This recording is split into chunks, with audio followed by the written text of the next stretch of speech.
Bonjour à tous, le championnat du monde de motocross touche à sa fin. Nous sommes aujourd'hui à la 14e épreuve, le Grand Prix d'Allemagne du côté de Geldorf. Une étape traditionnelle qui s'est disputée, vous allez le voir, dans des conditions très difficiles, Anthony Josselin, puisque la pluie est venue perturber tout le week-end.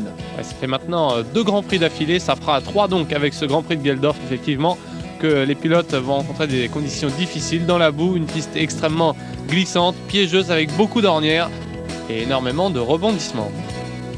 Avant cela, petit détour par la ville de Geldorf, et puis nous irons ensuite sur le circuit de Loket en République tchèque pour revenir sur ce qui s'est passé lors du Grand Prix précédent.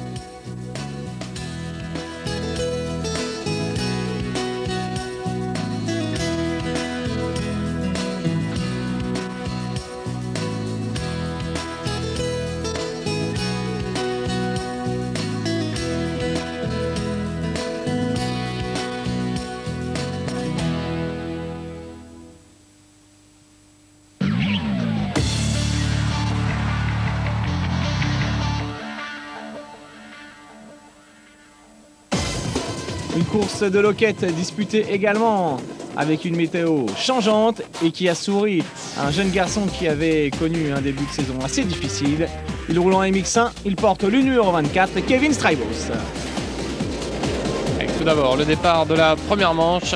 On voit ici sur ces images la pluie qui continue de s'abattre et Kevin Strijbos qui sort dans son épingle du jeu. 4e en première manche, il remporte la seconde manche et gagne donc le premier Grand Prix de sa jeune carrière. La joie dans le team Suzuki.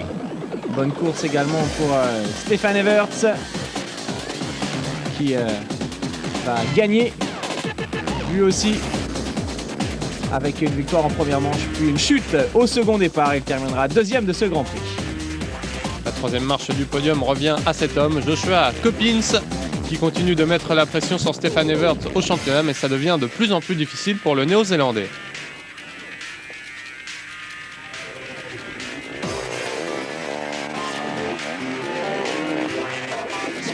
Le podium de Loket avec Strijbos, Everts, Coppins. Direction maintenant la grille du MX2 avec le premier départ et la première victoire du jour, signé Antonio Cairoli.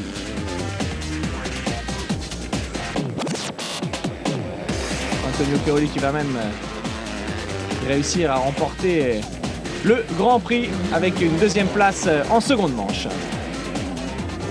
Beau Grand Prix également pour Christophe Pourcel au guidon de sa Kawasaki.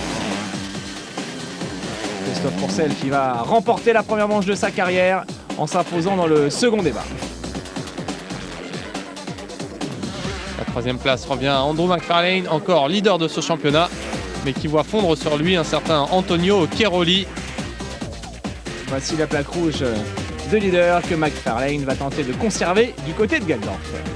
Le podium, Cairoli, Pourcel, McFarlane.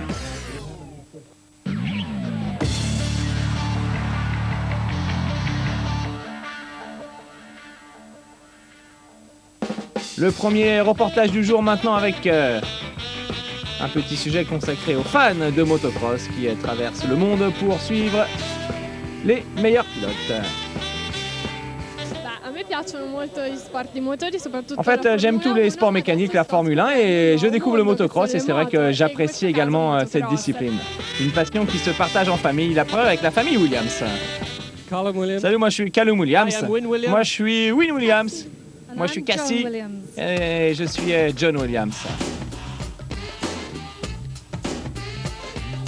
Une famille qui se déplace régulièrement, comme nous le confirme le papa.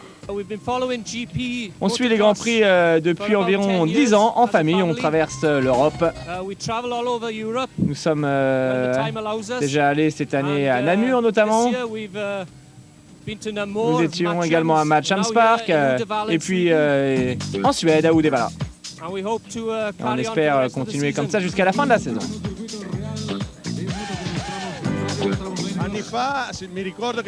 Depuis quelques années, effectivement, nous partons d'Italie avec notre vieille voiture et puis nous nous baladons un petit peu à travers l'Europe. Nous sommes allés en Hollande notamment. On n'avait pas trouvé d'hôtel pour dormir, donc c'était un petit peu l'aventure. Mais notre passion, c'est le motocross et c'est comme ça. Maintenant, nous sommes ici et on espère assister à une belle course. La passion, c'est la passion.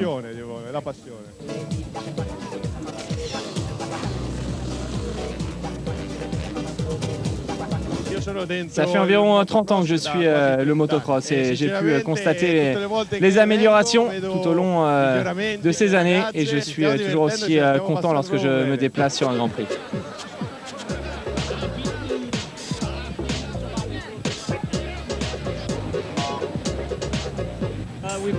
Nous sommes venus au Grand Prix de Suède à Uddevalla pour supporter les pilotes britanniques, Stephen Swart, Paul Cooper, James Noble. Il y a quelques années, nous suivions également le parcours de James Dobb. Et puis, on apprécie Stefan Everts, Michael Pichon. Mais en ce moment, mon pilote préféré, c'est Pascal Lerel, il vient de France. Et je pense que c'est un pilote très intéressant. On écoute maintenant Jean-Luc Tichou, supporter de Cédric Melotte. Wizfan, ce n'est pas simplement le fan club de Cédric, mais c'est également une association sans but lucratif qui essaye de développer l'image de Cédric et du motocross. Vous l'avez donc compris, de nombreux spectateurs tout au long de la saison se déplacent pour supporter leur pilote préféré. Avec ici un fan néo-zélandais qui porte les maillots de Bentonley Josh Coppins.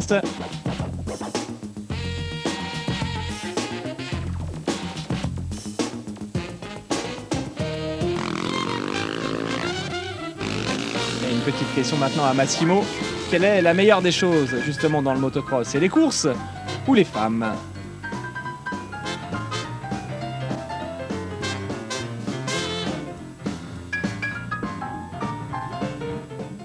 Ah, c'est difficile à dire, hein. C'est très très dur. Je dirais 50-50. En revanche, pour la famille Williams, ça ne fait pas de doute. Ce que j'aime, c'est les motos.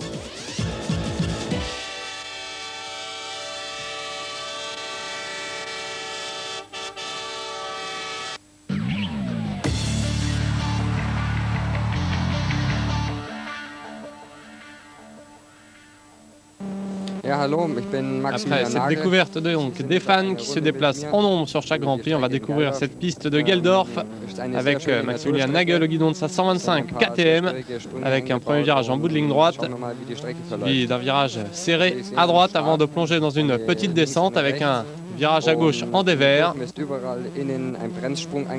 Ensuite une assez longue ligne droite avec un gros freinage. Nouveau virage à droite pour replonger dans une descente. Un petit virage relevé en épingle avant de remonter et d'enchaîner sur un gros double en montée. Après un virage assez technique, un pif-paf droite-gauche, une petite bosse en sortie de virage avant d'enchaîner sur l'une des tables de cette piste de Geldorf. Nouveau virage sur la gauche avec des marches en descente. Un virage à droite très difficile à négocier. Nouvelle bosse, une courbe à droite assez rapide. Encore une petite bosse à l'amorce du virage qui rend la trajectoire assez difficile. Un virage à droite assez serré. Nouvelle portion assez rapide avec une chicane. Là, on saute dans la descente. C'est l'un des plus gros sauts de cette piste de Geldorf. On enchaîne avec un gros saut à plat et une ligne droite assez difficile en dévers où il n'y a généralement qu'une seule trajectoire. Nouveau virage à droite qui se prend en deux fois. Pour finir sur une nouvelle chicane. Là, on relance la machine pour sauter la grosse table de cette piste. Nouvelle petite marche en descente avec un gros freinage et un virage à gauche assez rapide.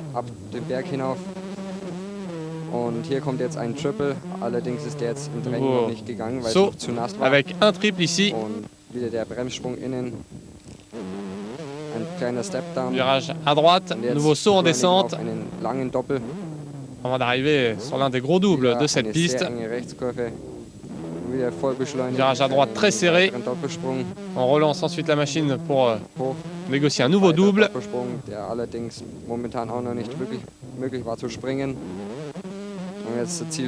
Virage à gauche. Nouveau double, nouveau saut et enfin la ligne d'arrivée.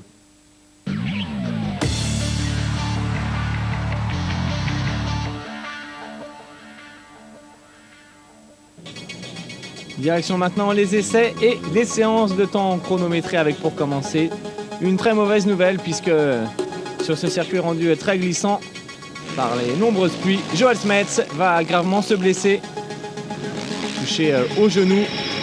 Le pilote Suzuki va devoir se faire opérer, on a pour 6 mois. Bonne nouvelle en revanche du côté de Steve Ramon puisque c'est lui Anthony qui va réussir la pole position.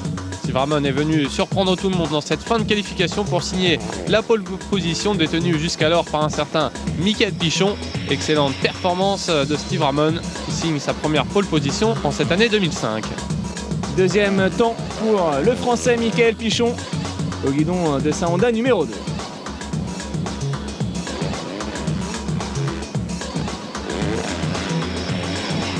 Lui aussi a longtemps détenu cette pole position avant de se faire déborder par Michael Pichon et Steve Ramon.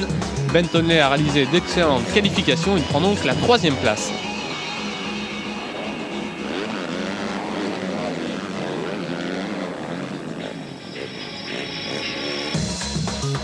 Les qualifications en MX2 maintenant avec pour commencer le premier départ réussi par Christophe Pourcel qui va gagner sa manche de qualif et confirmer qu'il a désormais franchi un palier. Attention à Christophe Pourcel qui pourrait réussir une très belle fin de saison.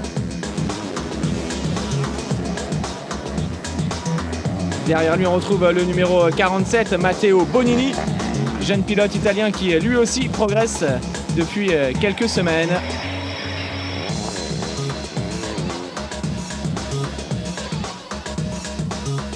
Et puis à la 3e place ce garçon Alessio Chiodi qui a rasé son bouc.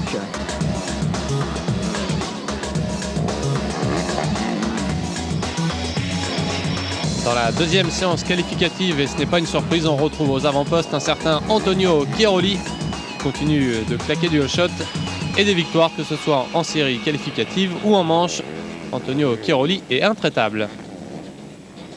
Chiaroli qui va s'imposer devant son compatriote Davide Garneri au guidon de la Yamaha numéro 39.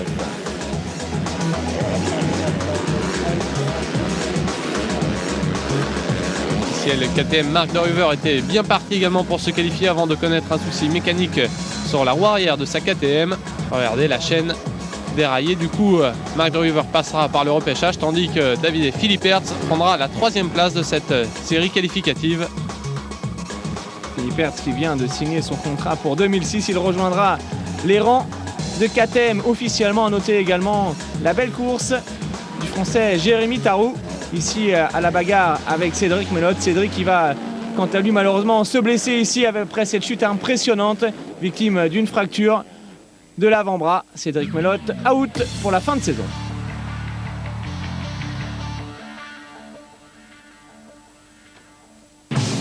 Petit détour maintenant par les pits avec la présentation du team Kozak KTM qui fait rouler cette année et notamment l'Allemand Max Nagel qui nous a présenté le circuit tout à l'heure.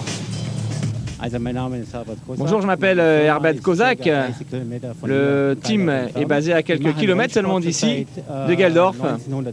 Je suis dans le motocross depuis un petit moment, environ 25 ans, et j'ai créé ce team en 1990. Nous avons travaillé avec Kawasaki pendant quelques années et depuis 4 ans maintenant nous collaborons avec KTM en championnat du monde avec des pilotes comme Eckenbar, Max Nagel, Edgar Lehock ou Gerhard Sonnenpoel. En 2004, nous avons gagné le championnat allemand avec Max Nagel qui s'est imposé dans toutes les catégories, 125 Open et International.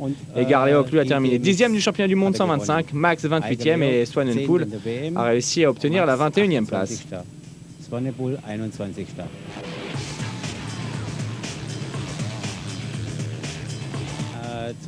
Cette année, en 2005, nous sommes en catégorie MX2 avec Nagel, Edgar Lehock et un jeune pilote allemand, Markus Schiffer. Il n'est pas très régulier, mais depuis quelques temps, il a réussi à obtenir quelques bons résultats.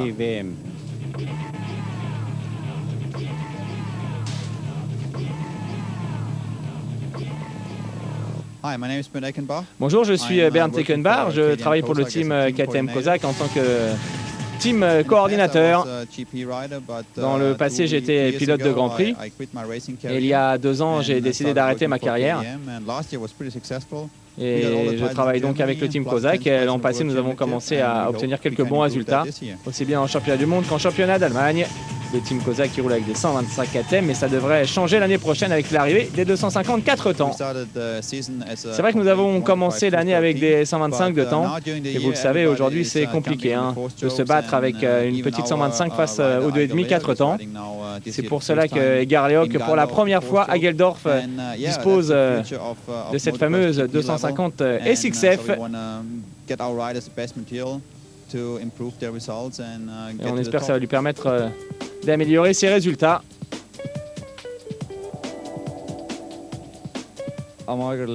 Bonjour, je suis Edgar Leoc, je suis estonien, j'ai 20 ans et c'est ma 3e année en Grand Prix et ça se passe plutôt bien. L'année dernière, j'ai terminé 10e au général.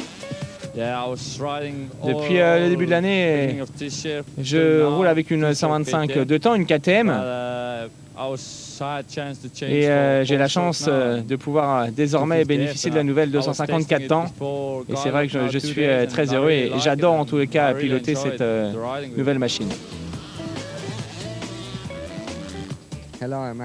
Salut, moi je m'appelle Max Nagel, j'ai 18 ans et je suis l'un des seuls pilotes à rouler encore avec une 125 de temps. Ici c'est vraiment un très beau circuit naturel. Cette saison se passe très bien pour moi et j'espère que l'année prochaine je serai encore au sein de ce team KTM pour bénéficier d'une bonne moto. Voilà les jeunes du team Kozak que nous allons retrouver tout à l'heure en MX2.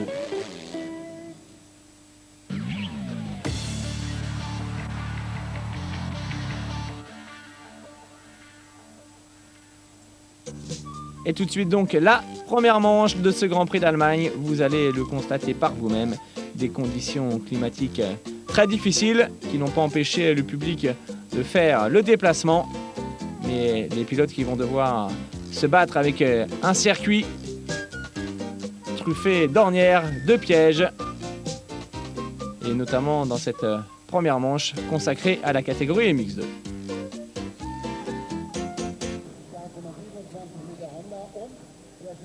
Allez, on revient sur cette première manche donc MX2 de la journée du Grand Prix de Geldorf. Christophe Pourcel a pris place derrière la grille, tout comme Cairoli, Bonini, Garnieri, les 4 vainqueurs des qualifications. Ils étaient séparés dans les séries, on va les retrouver maintenant derrière la même grille de départ pour cette première manche. Antonio Cairoli face à Christophe Pourcel, c'est l'une des bagarres qui animait le dernier Grand Prix de Loket. Est-ce que cette bagarre va de nouveau avoir lieu ici? Réponse dans quelques instants. Il y a aussi beaucoup d'autres Français, on pense à Anthony Boissière, qui a remporté pour sa part 2 manches cette année. La première c'était à Saint-Jean-d'Angély et la deuxième en Afrique du Sud. Et puis vous l'avez sans doute aperçu, Andrew McFarlane qui a connu pas mal de difficultés. Le leader du championnat qui n'apprécie pas forcément ses conditions de course. C'est parti avec la première manche à l'intérieur. Les 2 meilleurs pilotes des qualifs, il s'agit d'Antonio Cairoli et de Christophe Pourcel. Cairoli qui va d'ailleurs s'emparer immédiatement du commandement et on le sait dans ces conditions, c'est très important. Outshot d'Antonio Cairoli, on a vu que Christophe Pourcel était également bien parti, il s'est faufilé à l'intérieur pour occuper la 4e place. Andrew McFarlane est lui aussi bien parti, derrière accrochage, on reconnaît notamment Stephen Sword et puis regardez cet accrochage dans le 2e virage entre Andrew McFarlane et Christophe Pourcel qui se retrouve à terre. Christophe Pourcel qui va devoir repartir très loin avec une moto endommagée, mais vous allez le voir, il a réussi une superbe course devant. Excellente opération pour Antonio Cairoli, leader de cette manche. En revanche, derrière, c'est l'hécatombe. On a aperçu Philippe Hertz bloqué dans une ornière. Regardez ici, Kiko Chiodi tente de redémarrer sa moto. Devant lui, il y a également Marc de Ruver bloqué dans la montée. Beaucoup de favoris sont à terre durant le début de cette première manche, mais il ne faut absolument pas abandonner, car vous allez le voir, tous ceux qui vont rester en piste vont quasiment marquer des points. Devant, toujours aucun souci pour le leader, Antonio Cairoli. Cairoli qui va nous offrir une véritable démonstration. Il prend un tour ici à son compatriote David Philippe Hertz. Du côté des bonnes nouvelles, Christophe Pourcel va réussir une superbe remontée, alors qu'Anthony Boissière, lui, rencontre les pires difficultés à s'en sortir sur un terrain de plus en plus difficile. Anthony Boissière qui a re-signé au sein du team Casola pour 2006 et qui bénéficiera du soutien du team officiel Yamaha Rinaldi pour la préparation de ses motos. Devant Cheroli a lui aussi re-signé pour 2 ans au sein du team de Carly et il ne connaît toujours pas le moindre souci dans cette première manche. L'auteur du meilleur départ confirme qu'il est bien l'homme en forme de ce championnat du monde MX2.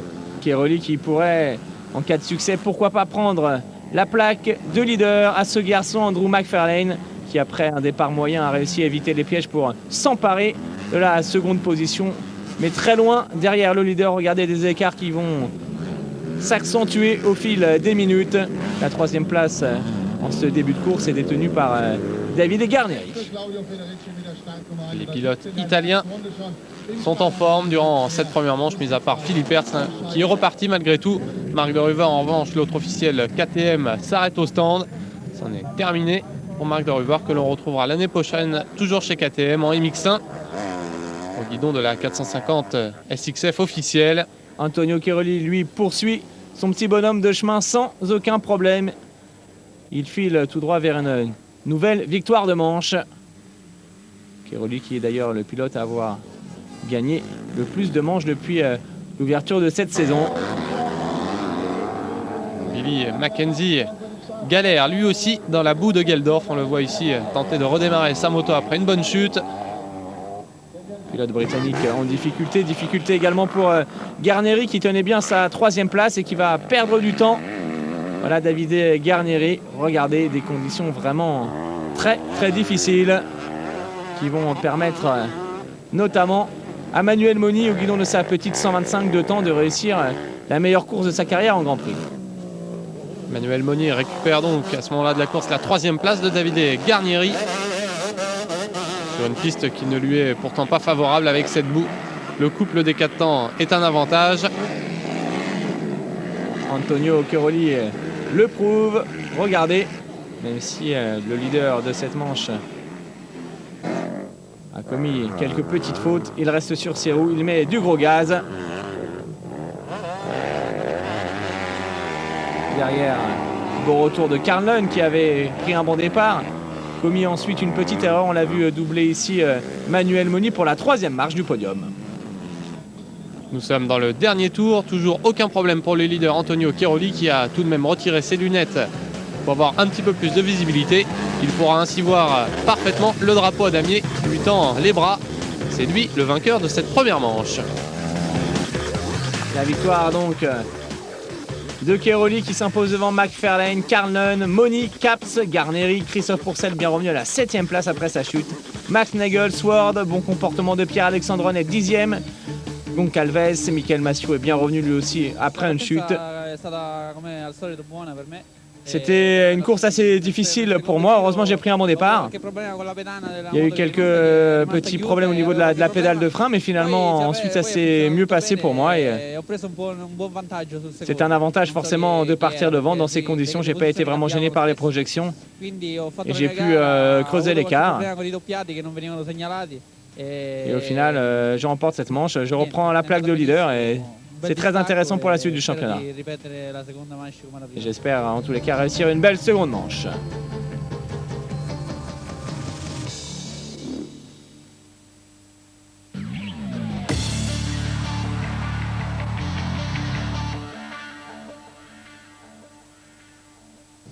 La seconde manche, justement, nous y voilà. Christophe Pourcel, après sa belle remontée en première manche, a pris place derrière la grille de départ. Il est toujours placé à l'intérieur d'Antonio Cheroli. Tout à l'heure, ça lui avait permis de partir à la 4e place avant de s'accrocher malheureusement avec Andrew McFarlane.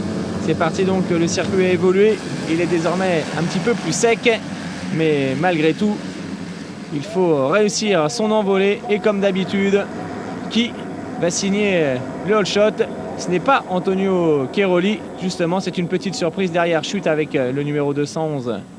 Il s'agit de Billy Mackenzie. C'est Carl Lund au guidon de la KTM. Carl Lund qui emmène immédiatement avec lui, justement, le nouveau leader de ce championnat, Antonio Cheroli.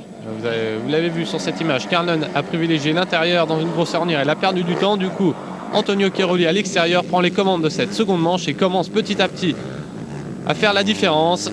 Bon départ également de Chiodi, de Bonini qui va prendre le meilleur sur Carl Lund. Michael Massieu est dans le groupe de tête après un bon départ. Michael Massieu, le voilà, numéro 71, qui va petit à petit se rapprocher de Carlon. Bon comportement également de Kiko Chiodi, bien parti, et qui est actuellement à la seconde place, mais maintenant talonné par Carlon. Moins bonne opération en revanche pour Andrew McFarlane, qui occupe la 8e place. McFarlane qui rencontre quelques difficultés pour trouver le rythme, alors que Carlon, lui, comme en première manche, va partir à la faute tout seul. Alors qu'il venait de déborder Chiodi pour prendre la 2e place, Carlon commet l'erreur, il va repartir un petit peu plus loin. Du coup, Chiaroli devant bénéficie maintenant de 25 secondes d'avance quasiment sur Alessio Chiodi, le second. Et il se dirige tout droit vers un imparable doublé. Antonio Chiaroli intouchable sur ce circuit, alors que l'ancien leader du championnat du monde, Andrew McFarlane, lui, connaît les pires difficultés dans cette 2e manche. Il est à terre, il va mettre un temps fou à redémarrer. Voici cette petite erreur, quasiment à l'arrêt, mais qui va coûter de nombreux points à l'Australien.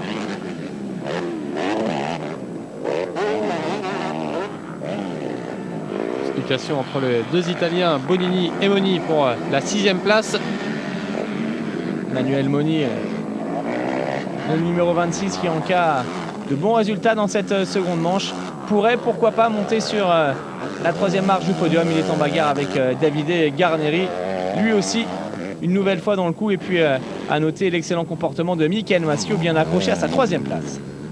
Retour sur le leader Antonio Chiaroli, qui commence à lever le bras en l'air. Ça sent bon la victoire et le doublé pour Antonio Chiaroli, qui va donc du même coup faire une excellente opération au championnat avec cette erreur d'Andrew McFarlane. Course très régulière pour Garneri et podium de manche qui se profile à l'horizon pour Michael Maschio, d'autant que Garneri va une nouvelle fois commettre une petite faute. Une faute qui va permettre notamment, on a aperçu derrière Carlon, qui va permettre donc au pilote britannique de gagner une place. Michael Maschio, toujours aussi consistant, ne commet pas d'erreur, occupe solidement la 3e place derrière le petit italien Alessio Chiodi. Chiodi en grande difficulté lors du premier débat, qui va se rattraper. Lui qui occupe la 3e place du classement provisoire, qui espérait cette année pourquoi pas remporter son 4e titre mondial dans la catégorie. Ça risque maintenant d'être assez compliqué. Et puis une autre bagarre italienne, elle oppose Philippe Hertz et Manuel Moni. Davide Philippe Hertz, qui a connu une première manche difficile, où il a finalement pris la 16e place, est un peu mieux dans cette seconde manche. 32 secondes d'écart entre le leader Chiaroli et son poursuivant Alessio Chiodi. Antonio Chiaroli qui survole le bourbier de Geldorf, qui va signer un superbe doublé et prendre la tête du classement provisoire à 3 grands prix de la fin. Il fait plus que jamais figure de grand favori à la couronne mondiale. Derrière, ça se corse légèrement pour Michael Maschio avec le retour de Carlon. Le pilote anglais, qui avait commis une petite erreur en début de manche, s'est bien repris et continue de faire le forcing pour revenir disputer la dernière marche du podium au Français Michael Maschio.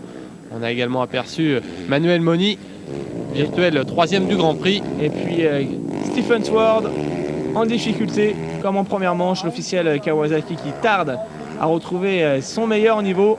En revanche, toujours la démonstration signée Antonio Chiaroli, facile leader, qui va aller s'imposer sans trop de difficultés. Impressionnant, quelles que soient les conditions. Le nouveau leader de ce championnat MX2 semble bien parti maintenant pour décrocher sa première couronne mondiale, car à la régulière, c'est lui le plus vite en piste. Alessio Chiodi pointe maintenant à plus de 29 secondes derrière le leader. Il reste 2 minutes et 2 tours. Et il y a toujours ce retour à suivre avec Davide Philippe Hertz, maintenant en 5e de cette 2e manche. Toujours aussi irrégulier, Philippe Hertz, en dépit d'un départ plus que moyen, va revenir petit à petit arracher des bons points. Nous sommes désormais dans le dernier tour, qui va permettre à Antonio Chiaroli de remporter une nouvelle fois les 2 manches. et de se rapprocher petit à petit de son premier titre mondial.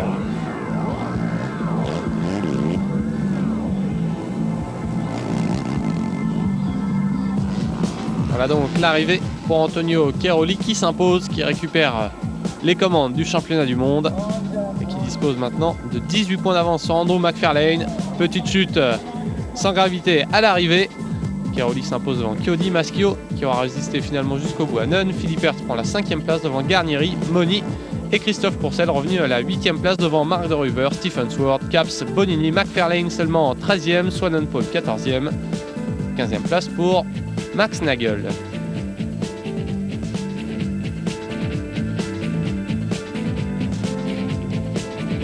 Le classement du Grand Prix, Cairoli qui s'impose devant Karl Nunn, Manuel Moni, Garnieri, McFarlane, Michael Maschio et Christophe Pourcel.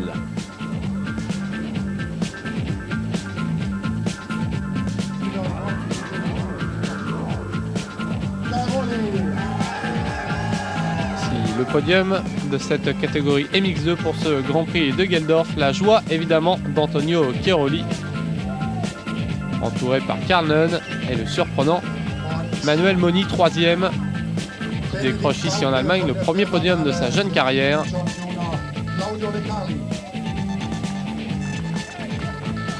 Et puis la coupe pour Claudio De Carli, le manager d'Antonio Cairoli. Et puis un moment important avec la remise de la plaque rouge. Andrew McFarlane va donc la céder au nouveau leader et au vainqueur du jour, Antonio Cairoli.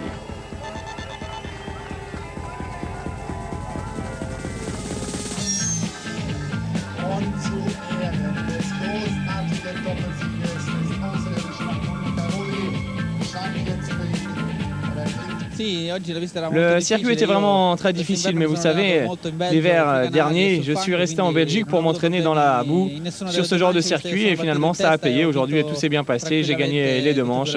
Je suis très très heureux.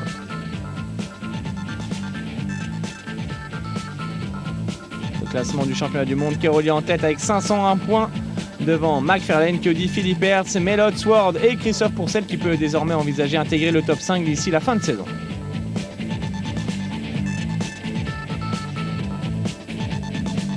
Le classement des constructeurs, Yamaha 341 points devant KTM, Kawasaki, Honda et Suzuki.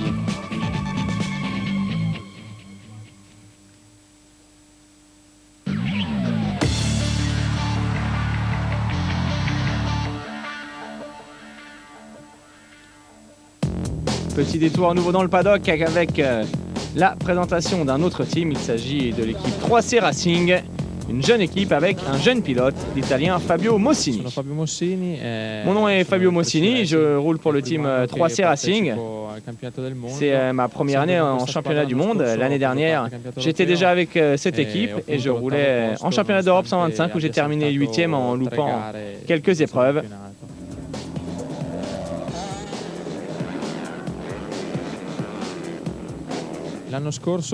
L'année dernière en championnat d'Europe, j'ai gagné le Grand Prix d'Autriche. C'était vraiment une très très belle course car j'étais parti moyennement dans chacune des manches et j'étais revenu m'imposer à chaque fois. C'était très intéressant pour moi de réussir ce genre de course. C'est probablement ma plus belle course et l'un des meilleurs souvenirs de ma carrière.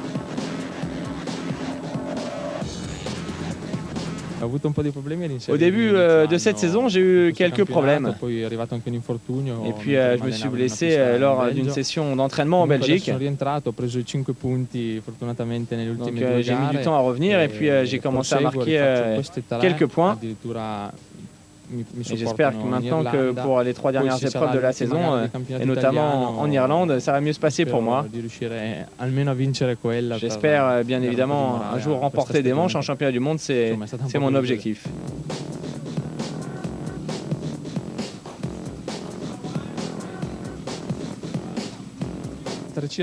L'année prochaine, normalement, je vais à nouveau rouler en championnat du monde MX2, toujours avec l'équipe 3C Racing. Et j'espère que nous obtiendrons de bons résultats, peut-être avec un nouveau coéquipier. 3C Racing est un team très jeune. Nous avons débuté l'an passé en championnat d'Europe. Nous arrivons à MX2. David Cavatorta et Eros Sini sont les deux propriétaires de cette équipe. Du côté du mécanicien, c'est mon père qui s'occupe de ma moto et nous sommes ici en championnat du monde.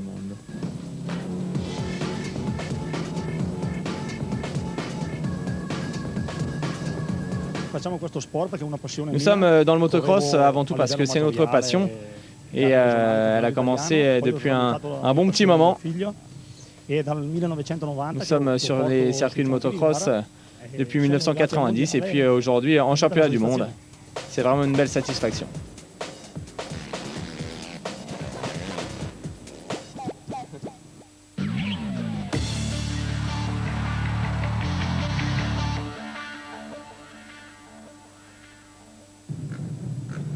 Les conditions n'ont pas changé pour la première manche de ce Grand Prix de Geldorf catégorie MX1.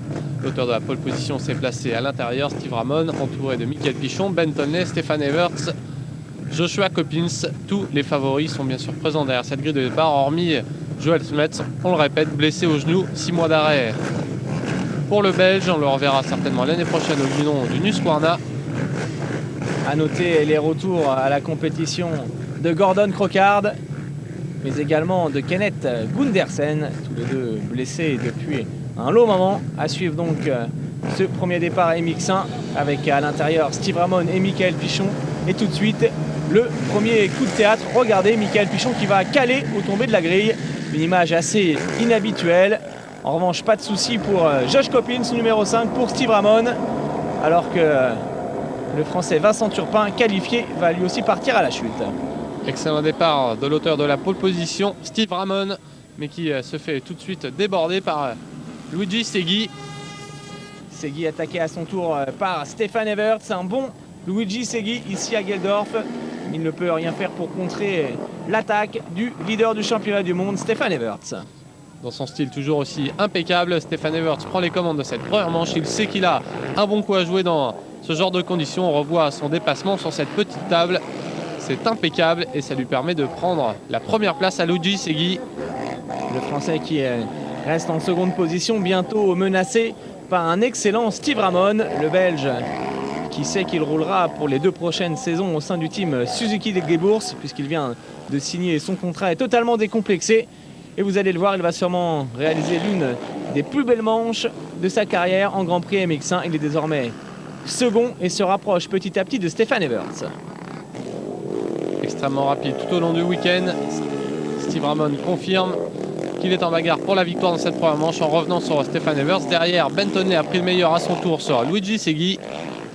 Et puis Michael Pichon qui revient à vitesse grand V vers le top 5. Il est désormais 8e, on vous le rappelle, il était archi dernier après avoir calé.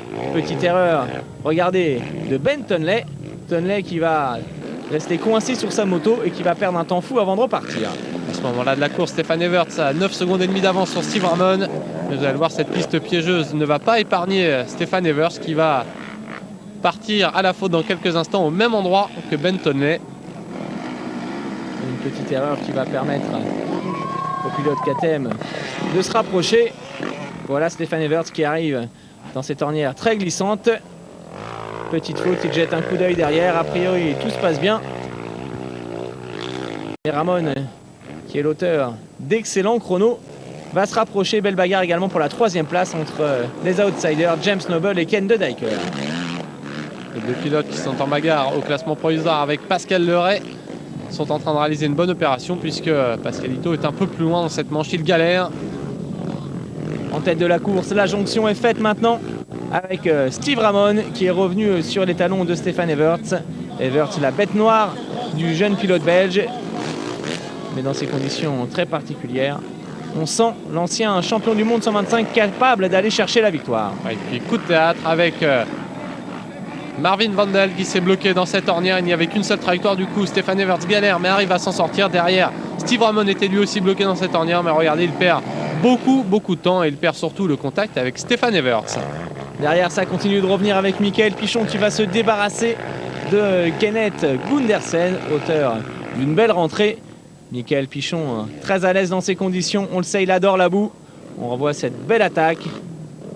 Un endroit où l'adhérence est plus que précaire. Et petit à petit, Pichon qui se rapproche des hommes de tête. Il va se débarrasser ici de Luigi Segui. Belle attaque de Michael Pichon pour déborder son compatriote. Luigi Segui. Pascal Leray lève le bras pour laisser passer Bentonley qui lui prend donc un tour. Bentonley qui est reparti après sa chute. On a aperçu Coppins aux alentours de la 7e place. Et devant, du coup, Stefan Everts est désormais tranquille en tête. Il rentre dans son dernier tour et ne sera plus inquiété. En revanche, Ken de Dyker qui occupait une belle 3e place va partir à la faute. On revoit cette erreur au ralenti. Une chute assez impressionnante de Ken de Dyker qui va maintenant tenter de repartir pour sauver quelques points dans cette première manche. Et puis à l'image d'Antonio Cairoli tout à l'heure en MX2, Everts qui en termine sans trop de soucis dans les ornières. Victoire donc du leader du championnat qui n'a plus remporté le Grand Prix depuis l'épreuve de Matchams Park en Angleterre. C'est bien parti en tous les cas avec cette première victoire de la journée. Stefan Everts s'impose devant Steve Harmon, Bentonley. Michael Pichon revenu à une superbe 4e place devant Coppins, Segui, Gundersen et Tanel Lehoc 8e. On retrouve ensuite Strybos, vainqueur à Loket, De Dyker, Barragan, Noble, Hülkenberg, Freiberg, Spironen, Antoine Méo qui marque des points.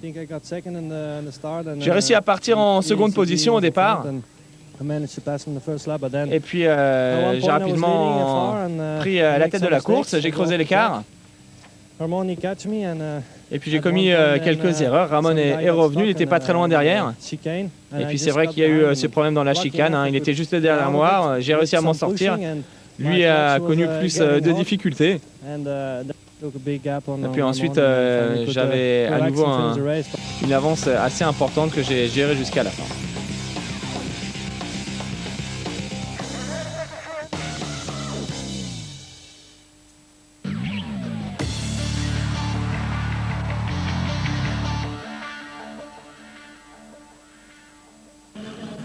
Comme ce fut le cas tout à l'heure pour les MX2, la piste a séché avant la deuxième manche de cette catégorie MX1. Des conditions changeantes qui vont changer quelque peu les résultats. Steve Harmon est toujours placé à l'intérieur. Michael Pichon est à côté de lui. Il avait calé tout à l'heure en première manche. Ça va beaucoup mieux se passer pour lui lors de ce second départ. C'est parti avec la dernière manche de la journée. Pichon moyennement parti à l'intérieur. Le all shot en revanche pour Stefan Everts. Josh Coppins a lui aussi réussi son envolée, tout comme la Kawasaki de Tanel Lehoc. Stefan Everts en tête, tout comme en première manche, devant Tanel Lehoc, Josh Coppins et Bentonley. Dans le premier tour, Pichon a réussi à doubler quelques pilotes. Et on voit des conditions très difficiles avec notamment Michael Pichon qui se laisse coincer dans l'ornière. Attaque de Bentonley sur Josh Coppins. Et puis ce virage, vous allez voir, il va se passer beaucoup de choses ici puisque maintenant les ornières sont devenues trop profondes à l'intérieur. Du coup, tout le monde passe quasiment dans l'ornière placée à l'extérieur de ce virage. Une ornière qui va se creuser au fil des tours et qui va causer quelques soucis à tous les pilotes. Après le premier tour, justement, Everts est en tête devant Tanel Lehoc, Coppins, Ramon, Pichon et Jonathan Barragan. On en profite pour admirer cette 450 KXF pilotée par le pilote estonien. Peut-être un premier podium à son actif cette saison. A noter quelques infos du côté des transferts avec Joshua Coppins qui a re-signé chez Honda Caz. Mais la grosse information concerne Michael Pichon qui de son côté rejoindra les rangs de KTM avec un nouveau coéquipier de choc puisque Sébastien Tortelli lui aussi a signé pour la marque autrichienne et qu'il effectuera son retour en Europe l'année prochaine. Kevin Strybos s'est lui aussi fait piéger dans ce fameux virage. On vient de voir Coppins passer, Michael Pichon également. C'est la bagarre pour la 3e place puisque devant on retrouve toujours Stefan Everts. Devant Tanel Lehoc, maintenant talonné par Joshua Coppins. Attaque de Coppins dans le saut en descente. Joshua Coppins qui va tenter ici un intérieur. Regardez, il va perdre un petit peu de temps. Et du coup, Michael Pichon va tenter d'en profiter. Difficile de trouver l'adhérence. Une bagarre à 3 qui profite en tous les cas à Stefan Everts. Everts qui s'est s'est envolé en tête de la course et dans la foulée, l'attaque de Michael Pichon qui, cette fois-ci, va se débarrasser de Joshua Coppins. Michael Pichon, 3e, il va maintenant mettre la pression sur l'officiel Kawasaki pour tenter de lui ravir à la seconde place. L'attaque de Michael Pichon ici qui met la pression sur Tanel Leok. Du coup, le pilote estonien sort de la trajectoire. Michael Pichon en profite à l'intérieur et prend donc la 2e place. Le trio de tête, Everts, Pichon, Leok, menacé par Joshua Coppins. Et derrière, le retour également de Steve Ramon, décidément très à l'aise sur ce circuit détrempé. Le soleil a fait son retour du côté de Geldorf. La piste change de tour en tour. Et du coup, cela permet aux pilotes d'avoir de nouvelles trajectoires. Stefan Everts, aucun souci, est toujours facile leader avec plus de 9 secondes d'avance sur Michael Pichon. Et vous allez pouvoir le constater, personne n'est à l'abri d'une erreur. Même le grand Stefan Everts qui, d'ici quelques minutes, va lui aussi partir à la faute. Pour l'instant, tout se passe pour le mieux en tous les cas. Pour le leader du championnat du monde, Michael Pichon en seconde position. Très beau Grand Prix une nouvelle fois pour Michael Pichon. Après sa belle victoire à Nice pour son retour, le Français confirme qu'il sera bien en course pour le titre mondial dès 2006 au guidon de la KTM officielle. Une KTM pilotée cette année par Steve Ramon et Ben Tonley. Et pour l'instant, grâce à sa belle prestation d'ensemble, Steve Ramon montrait sur le podium de ce Grand Prix d'Allemagne. Tanel Leok de son côté bien accroché à la 3e place de cette seconde manche. Il a décroché Joshua Coppins. Il navigue assez loin, environ 15 secondes du leader Stefan Everts. Aucun problème pour la Yamaha Rinaldi de Stefan Everts, impeccable depuis le début du week-end. Une belle victoire de manche dans le premier débat. Stefan Everts confirme dans cette 2e manche qu'il est en forme. En revanche, ça se complique pour Michael Pichon qui voit maintenant revenir dans ses roues un excellent Tanel Leok. Pichon a senti le souffle de la Kawasaki alors que devant, c'est l'erreur dans le fameux virage de Stefan Everts qui va mettre du temps à repartir. Du coup, on se dit que Pichon va peut-être prendre les choses en main, mais regardez à son tour, Michael Pichon, lui aussi, là-haut, va se bloquer. Tanel Leok en profite. Joshua Coppins également, lui qui a privilégié l'ornière intérieure. On revoit tout ça au ralenti. Erreur de Stefan Everts qui perd l'équilibre. Alors quand on le précisait, tous les pilotes prenaient l'extérieur, elle s'est creusée cette ornière. Stefan Everts s'est bloqué, mais il est reparti devant Tanel Leok qui va finalement prendre la 2e place et décrocher le premier podium pour cette Kawasaki 450 KXF. C'est également le premier podium pour lui en championnat du monde. Nous sommes dans le dernier tour et le doublé d'Everts qui va renouer avec la victoire. Une journée qui aura souri au pilote Yamaha. Cairoli remporté 2 manches MX2. Everts s'impose à 2 reprises en MX1. Voici le classement de la 2e manche. À noter donc le podium de Tanel Leok. La 10e place de Pascal Leray.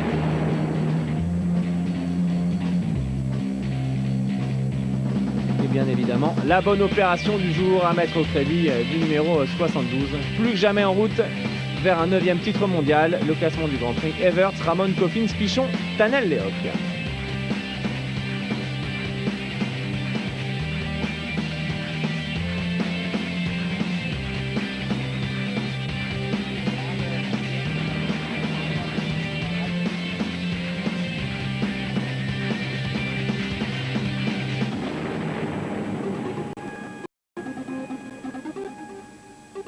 Le podium de ce Grand Prix de Geldorf avec la bonne perf de Steve Ramon qui a été rapide et performant tout au long du week-end.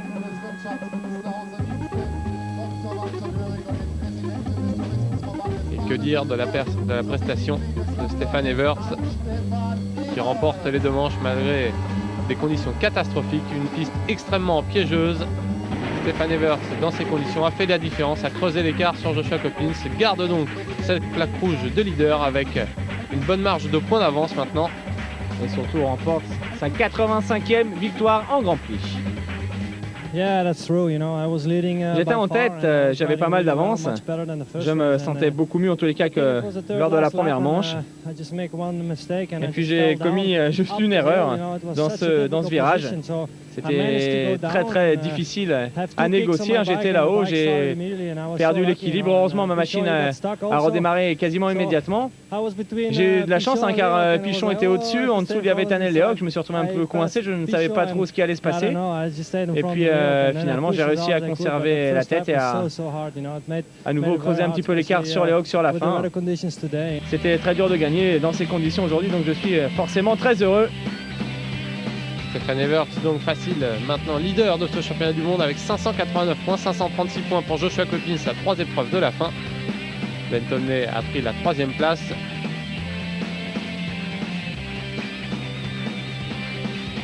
Le classement des constructeurs, Yamaha, 4 petits points d'avance sur Honda, KTM, Suzuki, Kawasaki, TM et Husqvarna qui suivent. Rendez-vous dimanche en direct sur AB Moteur à 13 h pour le futur Grand Prix d'Angleterre. Salut à tous. À bientôt.